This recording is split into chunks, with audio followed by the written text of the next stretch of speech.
दी banking गुरु channel में आपका स्वागत है। आज हम अपनी इस वीडियो में यस बैंक की जो लेटेस्ट डेवलपमेंट है 81 बॉन्ड्स के बारे में उसके बारे में बात करेंगे।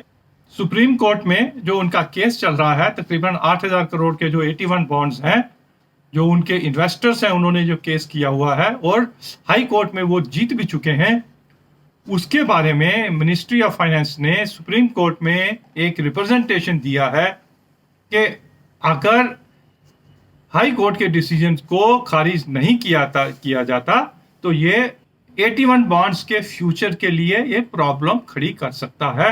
The market for the 81 bonds वो खत्म हो सकता है। अब इस न्यूज को हम दोनों तरह देख सकते हैं।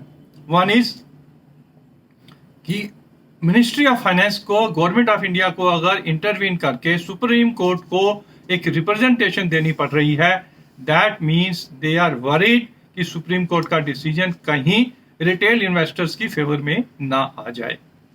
That is the one view point.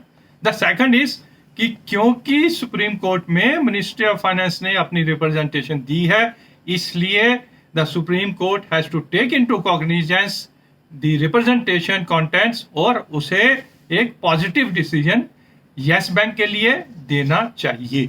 दोनों व्यू हो सकते हैं एंड वी डोंट नो कि सुप्रीम कोर्ट किस तरफ अपना व्यू देगा।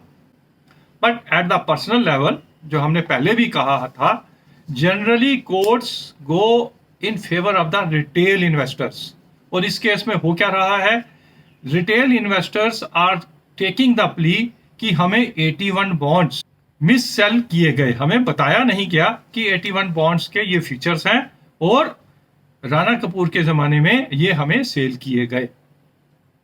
May be the court will take cognizance of that. पर यह भी एक बात सच है कि अगर मार्केट में एफडी का रेट 7% है और अगर 81 बॉन्ड्स पे आपको 9% रिटर्न मिल रही है, तो you know it that there is more risk in the 81 bonds as compare to the FD rates. तो ऑल डिपेंड्स कि सुप्रीम कोर्ट किस तरफ जाता है। My personal hunch and pure personal hunch is कि हो सकता है supreme court will go in favour of the retail investors और that too with the rider कि ठीक है, 10 लाख तक की इन्वेस्टमेंट, सिंगल इन्वेस्टमेंट अगर किसी की है तो उनको कुछ ना कुछ कंपनसेशन मिलना चाहिए एंड बिगर इन्वेस्टर्स जो है they can bear the loss. May be something like that the Supreme court can come out with the opinion.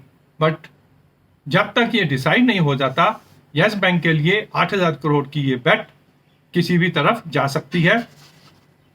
इसीलिए शेयर भी जो है 17 रुपए से 18, साढ़े 18 रुपए हो गया, जैसे ही सुप्रीम कोर्ट में ये याचिका दायर की गई, रिप्रेजेंटेशन दायर की गई।